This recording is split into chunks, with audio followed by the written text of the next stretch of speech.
This is a public service announcement from us at the right time. As you know, we have done our list of the top 25 athletes of the last 25 years. On that list, we had LeBron James at number 3 and Tom Brady at number 4. Well, this episode, my good buddy Nick Wright is going to critique our list, but we told him that Tom Brady is actually above LeBron James, just to see what he would do. Stay tuned and find out.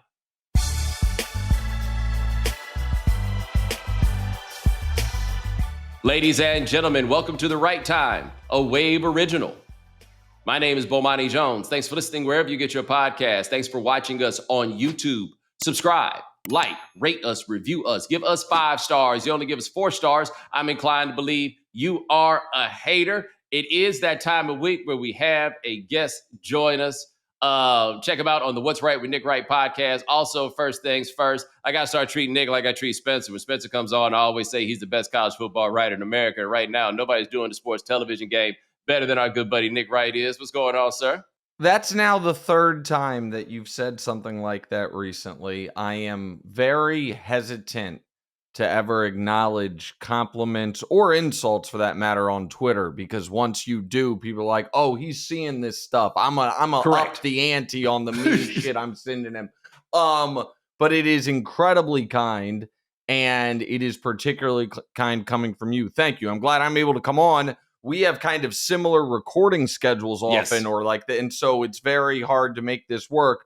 But you know how much I love coming on, so I appreciate it, Bo. And I saw that you, over the summer, have encroached a bit in what I consider my proprietary lane as America's, aforementioned list maker. That's right. So I'm very excited to be a part of this. That's right. We figured nobody else would love to tell me what was wrong about this list than you would. But I want to touch on the first thing, because this is actually a funny story that people may not know. So for those of you who don't know, Nick and I moved to the same neighborhood in New York in 2017, just about literally at the same time. We lived within 4 blocks a week away of from each other. Right. Yep, exactly.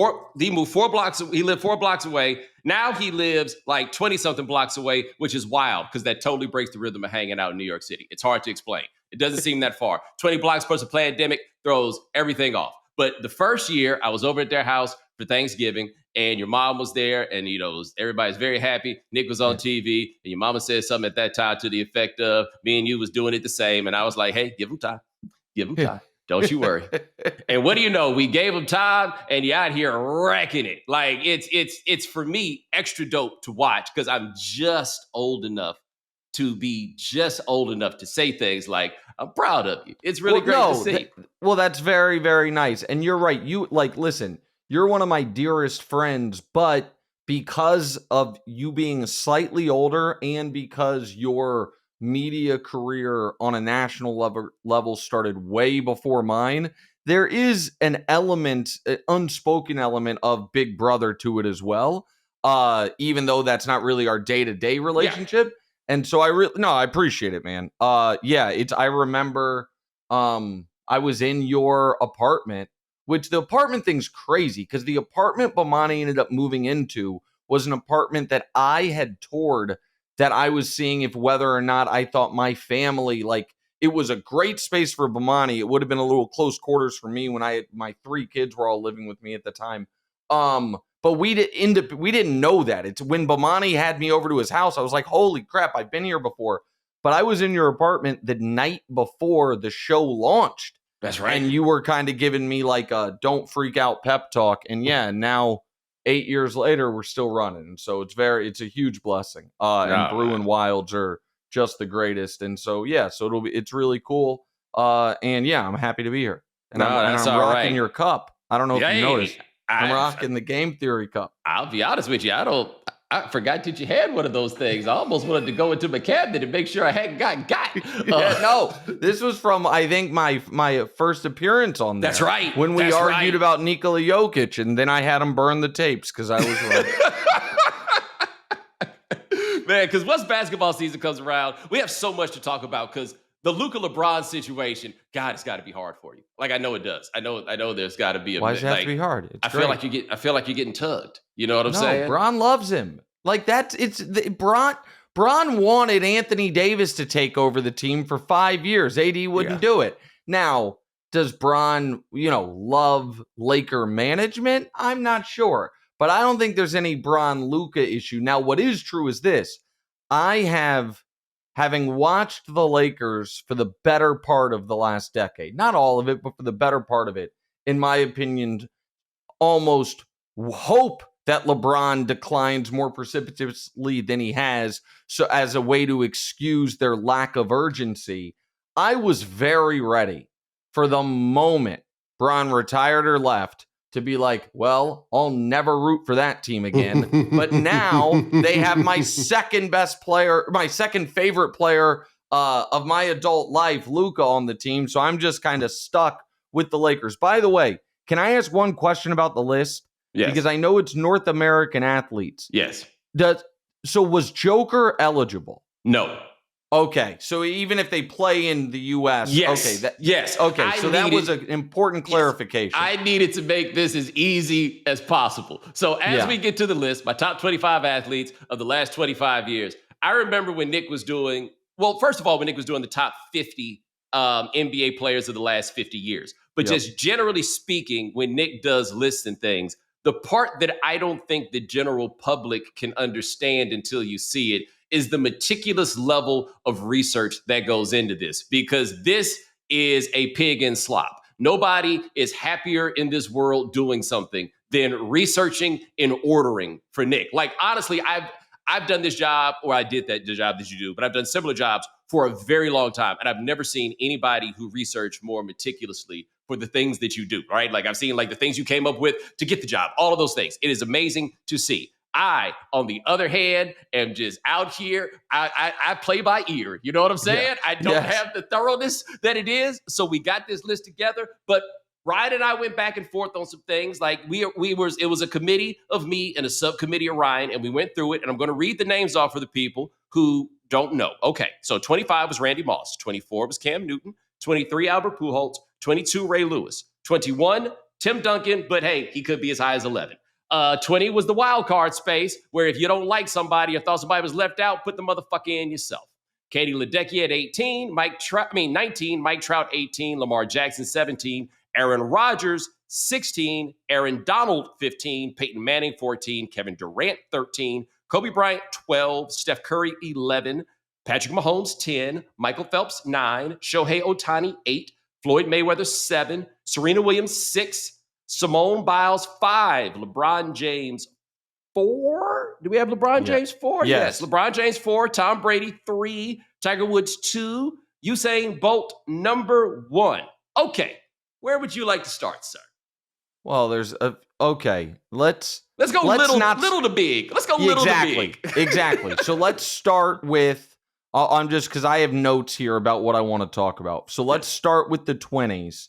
And first thing I want to say is, shout out to you for including Pujols, because I think he oddly, and now he went to community college right outside Kansas City. So I remember being a kid and people being so excited about how special he was and was going to be. So and I'm not as big of a baseball guy as a kid as you were, but still like Pujols. And then he obviously plays for the Cardinals, which the Royals hate the Cardinals. He's so rude for Pujols. I feel like his career has become kind of quickly underrated as far as, yes, he ended up playing long enough that the totality of his numbers were insane, but his first decade can go toe to toe with anybody ever. It's just all-time legendary what he was able to do. And I know for the purposes of this list, it's kind of perfect because that first decade is, starts in 01. But if I looked at this right before I came on, if you go 01 to 2010 for Pujols, it's 10 years. He has 400 bombs. He's a 330, 430, 630, splits, and is just one of the most dominant hitting forces the league has ever seen over his opening 10 years. He had, I'm looking at it now, 6 consecutive years, 05 to 2010, leading baseball in WAR. And I'll be honest, don't totally understand exactly what that means, but I know it's great. And so yes, I was happy to see Pujols on there. And so I don't know. So that's not a disagreement. That's an agreement. appreciate you. And so you know, part of why Pujols got there, and for those who are new on this, I heavily prioritize peak. I am big into peak. I prioritize peak over longevity. So that then explains Cam's inclusion, which I have to imagine is the most controversial of anything on the list. Yes, I think it is. The reason I put him in was because he is also the greatest college football player I've ever seen. I think that matters, right? It's not the pros, but there's something about being that guy at that level in the way that he was that nudged him in. And I like it. So I assumed, and he's also become an awesome broadcaster. Like that's I know that has nothing to do with this list, but just sidebar on that. I have no idea. I know nothing about Gilly the Kid. I know nothing about his rap career. I know, I'm sure I'm confident he probably, if he knows me, does not like me, because he's an Eagles guy the way he is. But that little 2.5 minute broadcast masterclass evisceration Cam did. So funny. I was like, every piece of this is great. It's funny. It's just arrogant enough, but true. And the way Cam's dressed during it is just perfect. I loved it. But on his placement on the list, I assumed his college career was the majority of the reason. That it wasn't just like a small piece, that if we're doing it was 70-30 college over pro that got Cam on here because college football matters. It's America's second or third most popular sport. And you can make the strong argument that this quarter century, at the very least, he had the single greatest college season of anyone ever. Yeah. In fact, I think to me, the only competition ever for a better college season is Barry Sanders running for 2,600 yards in 12 games in 1988. Like for me, otherwise it's it. That is a big part. Though I also think this, the way I talk about Cam he is not a pro football Hall of Fame, right? Let's just go ahead and get that out of the window. The same thing, if Donovan McNabb can't make it and he's not going to make it, then I don't think that Cam Newton should get in to the Pro Football Hall of Fame. However, I look at him kind of like I look at the Rock and Roll Hall of Fame, where Guns N' Roses is in the Rock and Roll Hall of Fame on the strength of one album, right? Like sometimes you just do something or so cold for a period that everything else kind of doesn't matter. And I do think that the first 5 years of Cam Newton's career, one, I think he redefined, I don't want to say redefined the position because that's a little bit too far, but he did redefine who you would consider taking with the number one overall pick, right? A dude that was running a high school offense in the hole, well, you don't know how to do this, don't know how to read that or whatever. And the guy was too talented to pass up. You do it. He wound up being successful. It created a world where I think a lot of other guys could wind up getting drafted in those positions. So I think that's part of it. Two, as a straight football player, I still think he's the greatest short yardage option that there has ever been. And I think that part matters. And three, he went to the Super Bowl as the starting quarterback of a team whose best wide receiver was Featherstone from Necessary Roughness, a.k.a. Ted Ginn. Yeah. I mean, I saw when people were getting all riled up about the Cam versus Jalen Hurts stuff, I saw it going around that Cam's team that year has the all-time record for most first-team All-Pros. And they were like, oh, and you're saying he carried them. And that's where it's like, yeah, because we watched the games, man. We were there. Like, listen, Kuechly's unbelievable. They did have a very good defense. There is no denying any of that. But we were there.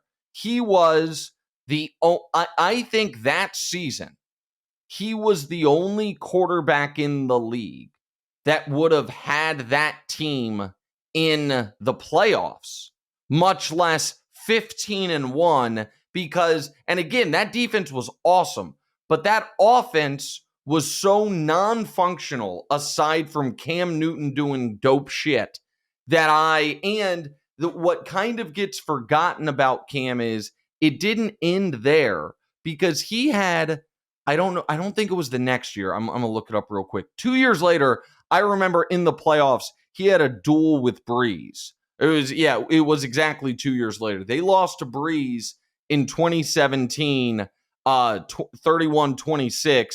Cam threw for 350, 2 touchdowns, had a 105 rating, ran for another 40. Like he kept showing up, and then it ended quickly. But the Cam versus, because I was going to ask you someone else versus Brees, so we'll bounce around a bit. Because I think Brees has a potential gripe here. And Yes. so my question is, how long and hard did you consider Lamar versus Brees? Oh, that is a good question because I think that Lamar versus Cam probably would have been the one. Now, Some may be asking the question, gee, Bomani, is it possible that you put together the whole list and because Drew Brees acts like such an old fucking man, you forgot that you and he actually graduated from high school the same year and therefore would have been eligible? It's on the board. Right, that happens. That's that's the brilliance of the wild card spot. Yes, it's like you know what? I wanted Drew Brees is going to slide in at 20, and it's going to be perfect. Better than Cam Newton, not quite as good as Lamar Jackson. What do you want from me? Help me help you. Help me help you. You know what I'm saying? The thing about Drew Brees, though, now that we mention it, because I do think probably he might be the person of all people who has the biggest gripe because we've never had anything like this, or maybe we have, but I can't think of a situation like this because I think people have forgotten this about Drew Brees. Drew Brees was so bad his third year in the league that not only did they draft his replacement, he won Comeback Player of the Year in 2004. And what was he coming back from? He was never not there. An injury. He wasn't even hurt. Right, that's the thing. People see that award, and in their head, they think it's because, he won that post shoulder, whatever. It's like, no, he was just coming back from being awful. Right. It was truly just you were so bad, and then you were great. And this is also why I have no sympathy for Kirk Cousins in Atlanta, because they went and drafted Drew Brees' replacement. They brought him in. And you could say, look, Rivers held out that year, and that's the reason why he wasn't a starter. Yeah, maybe that's it. But what Drew Brees did there was win his job for the rest of his career, wherever the place may be, right? Then he got the shoulder injury at the end of 2005 that stopped Miami from taking him because he blew the box on the physical, and New Orleans rolled the dice, right? Yes. And it worked. Like, it is an amazing career. I don't know if any football player truly means more to their city than Drew Brees means to New Orleans. So that's something Greg Rosenthal is big on. He went to college at Tulane. He seems with to have Anthony Jeselnik, by the way. Oh yeah, they're like this. Oh yeah, that's right. They did a pod together. Maybe they still do. Yeah. I think Greg's great. I think he's outstanding. But he mentions that point about Drew a lot, about how much he means to New Orleans. Now I will say this: and I am highly skeptical, if Sean Payton and all this shit he's talking about how great Bo Nix is going to be and the Broncos are going to be and how he's reinventing quarterback evaluations and telling anyone who will listen, what a find they have. If Bo Nix turns into a superstar, I actually think it dims Drew Brees a little bit. I think then fair. All of a sudden, retroactively, we're like, oh, that was more Sean Payton, just a little bit. But I think the opposite's going to happen. I think Sean Payton thinks, shoot, I can do this with Bo. Look what I did with Drew. And he's about to find out, nah, man, those two dudes are not the same. Buddy, we about to have them Denver folks up in my keister once more. I've never seen not even Buffalo fans were as protective of their young quarterback as the Denver people seem to be of Bo Nix. I had no idea this. They didn't mean as power hour. Yeah. And I was just like, hey, I'm not here yet, right? Like, me too. I find that you and I, with one exception, have similar levels of skepticism about everyone about whom we are skeptical. Who's the exception, Lamar? Yes. Yeah. But I get your point. Yeah. I don't think you're wrong. I just think I think after last year, I feel a bit different. Last year with Lamar, felt like, you remember in the 2012 season when LeBron was hitting all those, when we were like, oh, I don't know if LeBron could do it at the end, and he was hitting all those would-be game winners, but then somebody will pull a horseshoe out their ass right after that, and then like it was a whole 3 months where that happened. I felt like Lamar in Buffalo, the corner was turned, and they just kind of. So I think that's on the board. I think the second half of that game might end up being, even though they lost, one of the more important fork in the road moments, because it had all the makings of another playoff meltdown.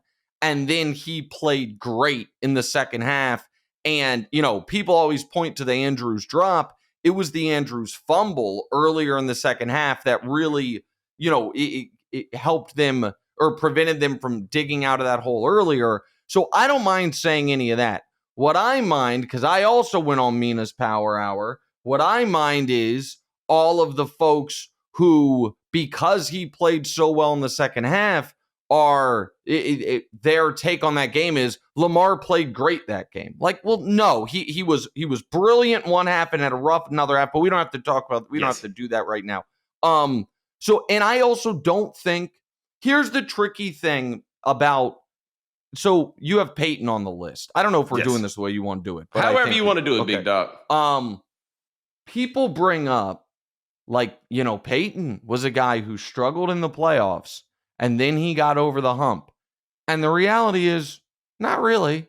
Peyton struggled in the playoffs kind of the whole way through his career, but was so good in the regular season, and there's so many times that you're just bound to have a season where even though you struggle, you guys win anyway. I'm going to fact check myself in real time. I think the year Peyton won his first Super Bowl, in that playoff run, I want to make sure I'm right about this. Yeah, 06 Colts, playoff Peyton Manning. They win the Super Bowl. 3 touchdowns, 7 picks, a 70 rating. He didn't all of a sudden, like, you know what I mean, exercise his demons. All of a sudden, he was, when you're at the roulette table that many times, you're going to hit your number. Like, and he got himself there. And so I find the point that the reason I bring that up about Lamar is I don't even necessarily think Lamar has to all of a sudden, like, become regular season Lamar in the postseason for him to become a champion. When you're that dominant in the regular season every single year and you have that many chances, eventually, even if you're not great, things are going to break your way. And so I do think, I think Lamar is, because he's a 2-time and could have been 3-time MVP, I have no problem with his placement on the list. I think him being right behind Aaron Rodgers is correct, though. I think Rodgers is fairly ahead of him. Yeah, I think bringing Peyton Manning into this is interesting because I think Lamar and Peyton Manning are very similar in that what has gotten them in the playoffs. And again, we were there. We watched these games. Thinking a little bit too much, right? Yes. Like you can see the log, especially with Peyton Manning, where the conscious decision was made every year, we're not going to change anything, right? And so now all of a sudden teams are doing something different. And I think both of them have the issue of good to very good arms, but not great arms. And the postseason, the windows get shorter and guys can break on those out routes a little more. And they know that, right? Like they reached a point in their careers where they came to understand that. But they are very similar in where it is that they have come up short. But you are right. The 06 run for Peyton Manning, he wasn't doing it. Like it wasn't that. It wasn't that. Bob Sanders came back and everything felt different. Correct. And so like Lamar needs that, he has 2 paths, and the odds are he hits one of them. All right, so let me ask. I want to switch to basketball because you said something interesting. Duncan's 21 could be as high as 11. Yes. So this is the basketball guys, because it's very hard to be like, here's why Mike Trout's better than Tim Duncan. So I'm just kind of sticking with the sport.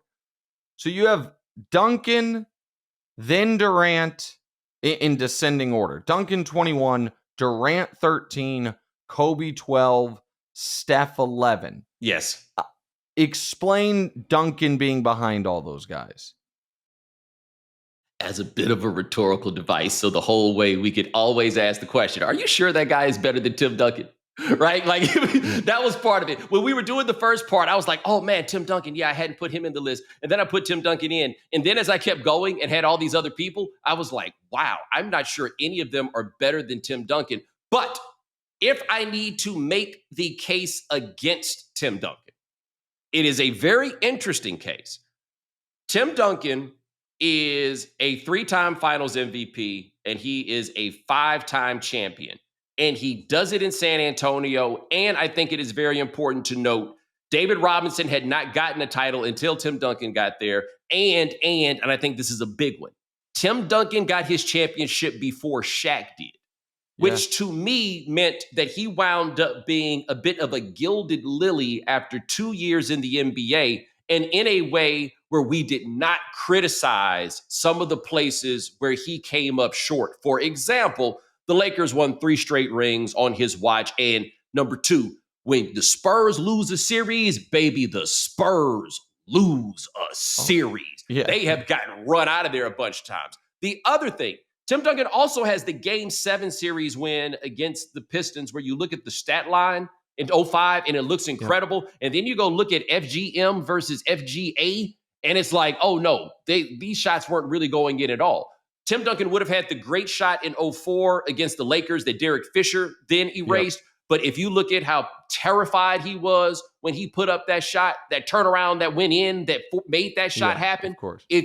I believe it was Game 7 in 2013 where he short-armed the layup, because I remember sitting there the press room. It was Game 7, and then LeBron came down and hit the jumper, and the series is over. And he looked so sad, like he had blown the NBA he Finals. Pounded the floor. But I remember because I was there. That was in Miami. I was there when he was at the dais after the game, dressed like with like an old Navy flannel, like it wasn't 105 degrees outside, all that. And I just remember how down he looked, and I was like, wow, nobody's going to talk about the fact that Tim Duncan just blew the game because he's Tim Duncan. Like, there is a run of Tim Duncan didn't really come up in this moment throughout his career that we don't talk about, because all we talk about is how nobody talks about Tim Duncan enough.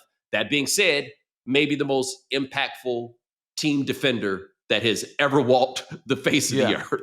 Well, so I thought you were going to go, I would have gone with a different argument, which is, no.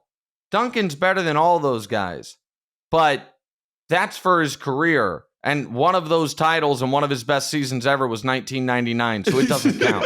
Like, that's what I thought you were going to say. No, that's fair. Yeah, like, no, this is 2000, so Duncan doesn't have 5 rings on this list. He has 4. He doesn't have a Rookie of the Year. He doesn't have, he doesn't have 3 Finals MVPs. He has 2. And so because I think Duncan is I kind of put all-time NBA guys into buckets. And I think like bucket 1 is the 3 guys with the GOAT argument, Bron, Kareem, and Jordan. Bucket 2 is Magic, Russell, Wilt, Duncan. And then it gets messy. And we are now getting in the messy portion of it with your bold take that's not so bold but feels bold to people, that Steph Curry is better than Kobe Bryant. Okay, put a pin in that one. In that one. Okay. We are going to take a break, and coming up next, we're going to talk about that and the 2 things that I know made Nick the most furious. Yes, we're saving those. All right, we are back with Nick Wright. We are going through the top 25 athletes of the last 25 years. We have basically gotten through the top 14. Now we're at the top 13, and we've got Kevin Durant 13, Kobe Bryant 12, Steph Curry 11. Where are you? Well, so here's the thing. I think, Kobe has gone through a very interesting arc of legacy that obviously was severely complicated by his tragic passing and the circumstances surrounding that. I think for the vast majority of the last 15 years, Kobe has been significantly overrated. And when I say significantly overrated, it's not because I'm like, man, he's like 15. It's because he was elevated into a true, is he the greatest? And if he's not, top 2 or 3 all time. And there is simply no legitimate argument for that. No one can create it. It falls apart at the lightest inspection. And that's kind of where he lived for a while. And now, just as of late, I know Bleacher Report did, their 100 greatest or whatever, and Kobe was right outside the top 10. And it felt like that, to me, felt like an overcorrection where I think Kobe versus Steph is a legitimate argument. And I can understand, I think you could do, Lincoln Douglas style debate, tell me pick the side, and I could make a compelling case. So I don't mind that you have Steph, 1 spot ahead of him. I would have Kobe a spot ahead of him. When people are constructing the most obvious, hey, Kobe was great, but ...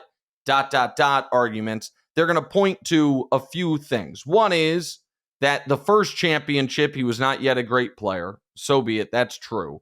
And the next 2, he was a great player, but he had arguably the most dominant NBA force ever, which is 01 and 02 Shaq, peak of his powers. And then they are going to quickly point to the 05, 06, 07, miss the playoffs, bounce in round 1, blow a 3-1 lead in round 1 during his prime. That is totally fair.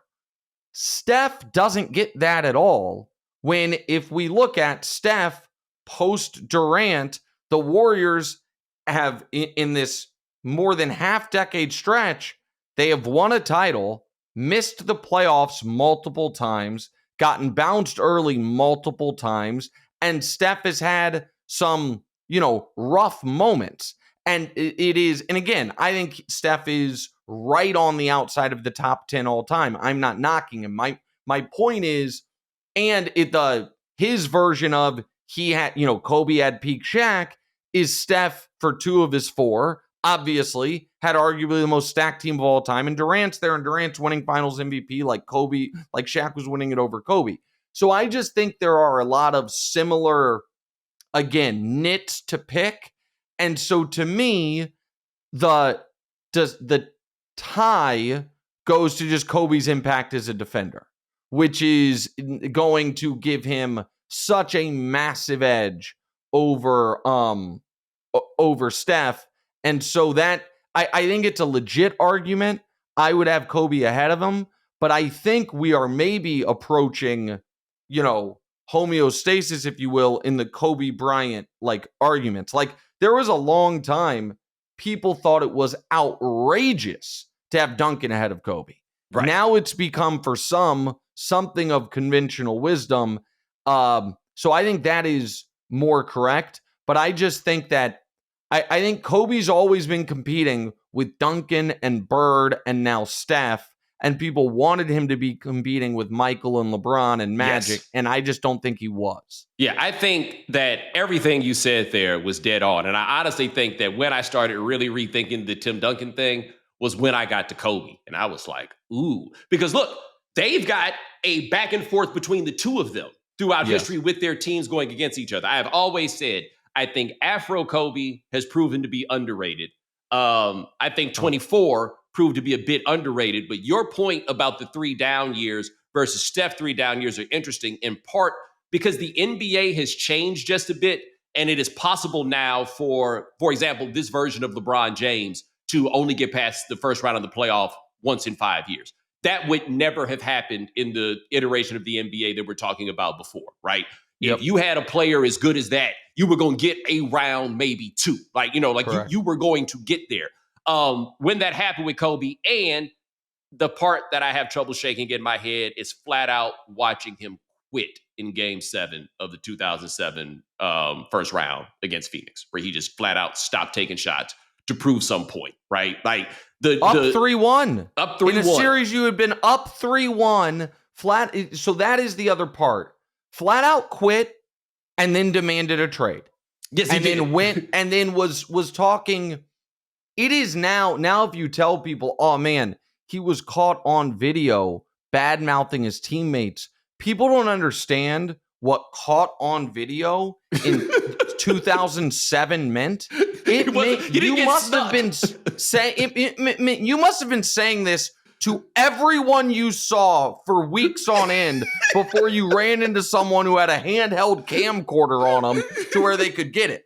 Like, caught on video back then meant you got really unlucky or it's all you were doing. It's not today. Nobody was walking around with video cameras. And so that part, he went on Stephen A's radio show and asked for a trade. Said he wanted to go to Pluto. Yes. And so that part has been a little bit memory hold. And again, I'm not trying. I think he is obviously an all-time legend. And I do think that there is another thing I believe. I think efficiency once upon a time was wildly underrated. And now, like that, I'll go back to the Bleacher Report list, which had David Robinson like cartoonishly high. I think they had him like 14 or something. I think there are certain things where some of the analytics can be misleading. I want to ask one Durant thing before we get to what my real issues are, because you're right. I have some real issues. Well, hold on. Let me say one thing right fast before you get to Durant. On Steph, I think a big part of me on Steph is this. Who do you think had a better supporting cast? Kobe Bryant in 2009 and 2010 or Steph Curry in 2015? That one I think is close. I don't think it's close 2022. I think that Kobe had the far better supporting cast than Steph for his final title. Right. That's go ahead. This is why I say that. I think that as Michael Jordan made a Hall of Famer of Scottie Pippen, I think that Steph Curry made Hall of Famers of Klay Thompson and Draymond Green. That's a big thing for me, is I think we underrate the level to which the presence of Steph Curry, once Steve Kerr got there, elevated everybody that was around them. That's why they could win 73 games the next year and need to go get Kevin Durant after that season, because they really didn't have as much as it looked like they had. So I think that's totally legit. I think that obviously there's a million ways Draymond's career plays out, and this was the absolute best case scenario. You know what I mean? There are no better versions for Draymond Green than everything that fell. And he obviously earned it. I do think that, but I think that goes in the other direction at least a touch as well, which is Draymond being so brilliant defensively and such a tough leader.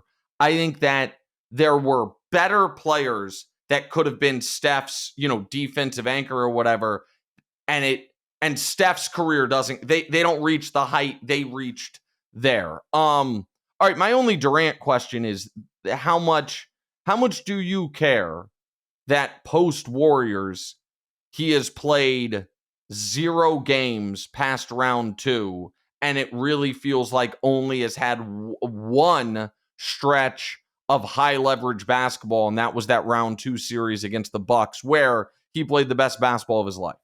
Now, if his foot's back just a little bit in 2021, the way we talk about him and the way we talk about Giannis are both wildly different. Like, Giannis is in the Paul Pierce, Dirk Nowitzki. Boy, that one title changed a lot, didn't it, list, right? Correct. Like they're both there. I think Kevin Durant has an argument around 2017 for having been the best player in the NBA, right? I think you and I would both agree that it was probably LeBron James through that stretch. But in 2014, when he won the MVP, he has an argument that he was the best player in the NBA, at least for that season. Then you go and you put LeBron and the Cavs out 2 times. You hit the shots that wind up doing it. I think we don't give him enough credit for the peak at that point. But yeah, everything that happened after that, I think I'm not an apologist for him, but I think he gets a bad rap for leaving a place that clearly made him miserable. And I think we penalize him for that. I don't criticize him for leaving Golden State because it was remarkable to me how many people were like me in the media saying, why did you go there? This is bullshit. You shouldn't have gone there. And then when he left, they're like, that was sure stupid. You could have won all the titles. I'm not going to criticize a guy for going somewhere and then criticize him for leaving. Okay. All right, let's get to it. One random rant. Say it again. No, I thought you were ready to get to the get down, but you can go ahead with your rant. Well, no, we are going to get to it, but just I have to say something because there is only one person on this list that is in the top 10 that I find galling, and that's Michael Phelps. And this is a long-standing belief of mine, which is swimmers are overrated historically because of the surplus of medal opportunities available to them. Yes. Because it's just, you can't convince me that it's just a coincidence that my whole life growing up, it's like the greatest Olympian ever, Spitz, and then the greatest Olympian ever, Phelps and Ledecky. And it's because, like, as I've said before, if during Bolt's prime, they're like, hey, man, you can win 4 golds in the 100. You're going to run it forwards, backwards, skip, and sideways. And then Bolt's up there with 20 golds. Like, and I just think so that I think that's they cook the books in what's available to the swimmers at the Olympics. Yes. That's all. Yes, I think that's fair. And I had been there with you for a long time. And I realized sometimes at points I had to stop and ask myself if I was being like even a little too pro-black for my own good. You know what I'm saying? Like, I feel like a lot of our American affection for the swimming is a bit jingoistic with a touch, not quite schism, but exceptionalism. Sure. How about that? That's a better way to put it. But the more I talk to people who paid attention to it, and the fact that, and Ryan pointed this out, he won a bunch of golds in 2004 and a bunch of golds in 2016. That made me stop and say, you know what? Even if we separate the 8 gold medals thing, that there's something to be said for what he did, while also acknowledging because his event takes place in water and water is kinder on your joints, it made it possible to do all this stuff. Yeah, listen, and I it's a little tongue in cheek, but it's just I have no problem at all. This might shock you. I have no problem at all with Bolt 1. I think Bolt's the greatest athlete, arguably the greatest athlete to ever live. Yeah. I think it is. And so, like, it's the people that elevate Phelps ahead of Bolt because of the medal count that I find absolutely infuriating. I think they all live in America, by the way. I think they all live in America, and half of them have Caitlin Clark jerseys. Okay. Patrick Mahomes behind Shohei Ohtani is, I think, the worst sports take I've ever seen. I just want it. I don't even know what to say about it. I don't even know how to. I saw it. I was like, I don't even want to argue against it. It is such an outrageous opinion. It's founded in nothing. It makes me objectively mad that you have Patrick Mahomes behind Ohtani. Okay, let me throw this out here at you, right? Because I knew this was going to happen. What if Patrick Mahomes also ran like Lamar Jackson? That is Shohei Ohtani, analogous to baseball. It's not just that he's a pitcher, it's that he was a great pitcher. And 50-50, man. 50 home runs in Dodger Stadium is crazy enough. Throw 50 steals on top of it. Hey, man, he might be the greatest baseball player of all time. So here's my only, and again, I'm not trying to neg Shohei Ohtani.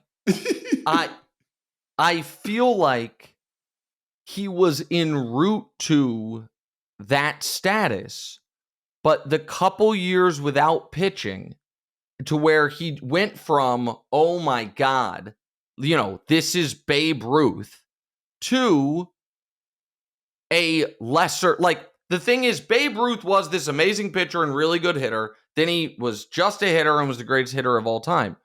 Ohtani was, A- to A+ at both, then stopped pitching and got better as a hitter. But people could argue he's the second best hitter in baseball. People could have argued it was Aaron Judge. Like, that's a legitimate argument.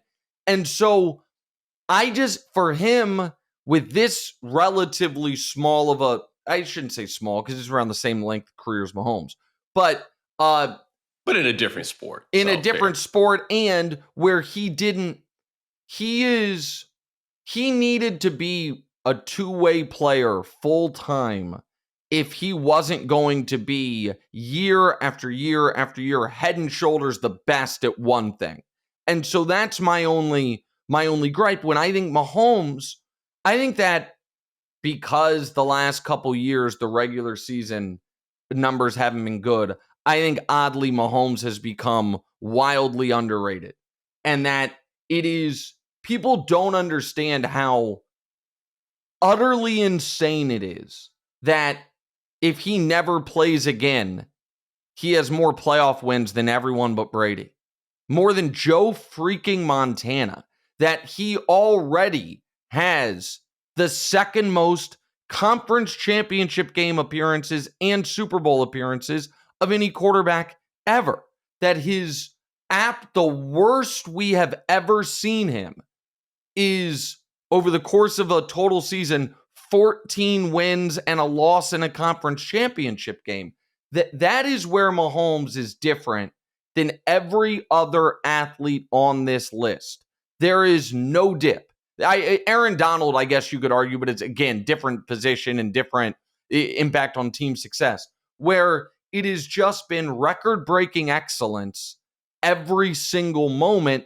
And people say last year was his worst year when his team won 17 games en route to try and lost once all year with him until the Super Bowl, en route to try and become the first team ever to three-peat. Like, it's just, we've become a little numb to it. So yeah, having him behind, again, I love the Floyd. I was hoping was going to be on here. Serena is the greatest female athlete ever, in my opinion. I know you have Biles ahead of her, so I'm not going to take huge issue with that. But I just think Mahomes has become, and I wouldn't have Mahomes ahead of Brady yet. I think he will get there, but I wouldn't have him ahead of Brady yet. There is someone I'd have ahead of Brady that you don't. But I just think Mahomes at 10 feels wrong. Okay, so I was a little torn because, look, at this level, as I told people when we, got to this place in the list, everybody in the top 10 has an argument for being the greatest of all time in their sport. I don't know if I'd say that all of them have an argument for being number one on the list per se, but all of them, that was the separating factor. Like, everybody that got there, the margins are, yes, going to wind up being thin. I think you're right, because I made those points when we kind of set it up about all the things that Mahomes has done in getting to this. And I do think that we actually underrate how not just great and not just consistently great, it's all we know, right? Like, it's all we know. Keeping in mind that as a first-year starter, the only way the Patriots could beat them was to do something I've never seen in a football game, which is basically go ISO Gronk. Take Rob Gronkowski, split him out wide against your Hall of Fame safety. Yeah, I know he hadn't played all year, but still, and just, look, he's just going to throw his hand up and we're just going to throw the ball to him all the way down because that's the only chance that we have in the course of this game. And that is with a dude who was the 10th pick in the draft. This was not a sure thing. This was not Andrew Luck coming into the league, right? Like, this wasn't Trevor Lawrence. This wasn't a guy that we were certain it was going to happen. And so I think all of that is correct. I think you make a fairly good argument for him over Ohtani, and you could for some of the other people as we creep up on the list. Right. But I knew you were going to say something about this. So, I mean, why not Tom Brady over LeBron? Here's why. Don't hold back, by the way. Don't hold back. I'm not holding back. I just want to phrase it exactly right. There was no, as has been proven out, I think, there was absolutely no set of circumstances that was going to lead to LeBron James being anything other than one of, if not the single greatest player in the history of his sport. And I would argue he got quite unlucky with who drafted him, how they built that team, all of that for the first, half decade of his career where he was probably at his athletic prime and had to overcome it. Brady had the exact opposite. There are a bunch of where Tom Brady has, does not we don't find out who Tom Brady is until he's 27 years old. There are a bunch of scenarios where Tom Brady, if it's flatly, forget even if he gets on the field early, if he is not with the coach and the defense and the team that he was with early on, he is in the early parts of the 2000s an afterthought. And so when one guy has the perfect setup and the other guy has close to the opposite, and they're where they stand historically in their sports in the record books is the same, I don't see the argument for Tom over Bron.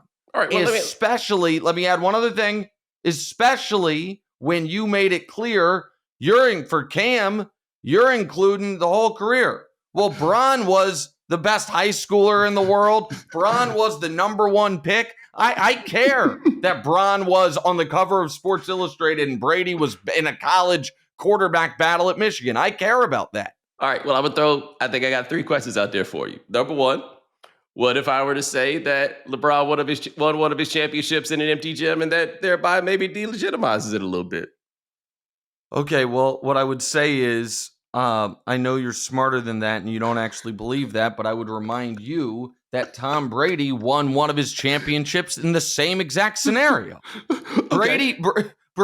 Brady won at his home stadium. At a home stadium in the COVID year. Okay. So I would say that. I would then also say, and well, go ahead, keep going. No. Keep saying. No, I feel like some of Tom's coaches, on the record cheating, you know what I mean, is at least a slight little, again, ding, if we're comparing him to Bron. What's the question? Okay. What if I said that nobody won 4 championships on LeBron James on Tom Brady's watch, the way Steph Curry won 4 championships on LeBron James's watch? Okay. So I hate the on his watch thing so much because this is actually a Jordan thing. And then when I say things like, here is the list of people who won championships on Michael Jordan's watch, and that list is Magic Johnson, Kareem Abdul-Jabbar, Larry Bird, Isaiah Thomas, Akeem Olajuwon, Tim Duncan, Shaquille O'Neal, Kobe Bryant. Oh, because his watch didn't really start until like 1990. See, that's what I'm saying. That's what it exactly. became his watch. They're like, oh no, his watch started late and ended early. Well, I don't say that Tim Duncan's won the 03, 05, and 07s on LeBron's watch. In fact, I feel like LeBron snuck in there before his watch even started. Okay, well, all right. I do not. It's my opinion on Steph having those titles actually only enhances my opinion of LeBron, which is this guy, Steph, who is, in your opinion, the 11th greatest athlete across sports of the last quarter century. That guy was so utterly demoralized by LeBron that he had to go get the 13th greatest athlete of the last quarter century to come help him. And I will add that it won't make the first page of the Hall of Fame speech, but what should is peak LeBron James was so good that if you held him to 28 a game on 57% shooting, or if you held him to 36, 13, and 9, they awarded you finals MVP. They were like, holy shit, what a great job you did on him. That's fair. Even if, Tom Brady never let a German win a championship in his face. You know what I'm saying? But let Nick Foles instead. It's Nick Foles. Okay. I have a third question for you. What if I told you that I didn't actually have Tom Brady over LeBron James on this list, but we just did that in the version that we sent to you? Oh my God. Is that for real? Yes, it is. What an outrage. So your top 3 is Bolt, Woods, Bron? It is. Yeah. It's Usain Bolt number 1, Tiger Woods number 2, LeBron James number 3. And by the way, it's really kind of a tie with 2 and 3. It was almost a coin flip on that one. But as I was doing this, I was like, what would Nick do if he found out I put Tom Brady over LeBron James? There's only one way to find out. Oh my God. Well, I gotta tell you, I was shocked we're recording this right before you unveil the top of the list. So it's not that I haven't been following. It's just people will hear this and think, why didn't I know? It's because you guys played a dirty trick on me. Yes, we did. That's why. In fact, the only reason I played this dirty trick was the reason that you just pointed out. I was like, he'll never see it coming. He'll have no way to understand that this is happening.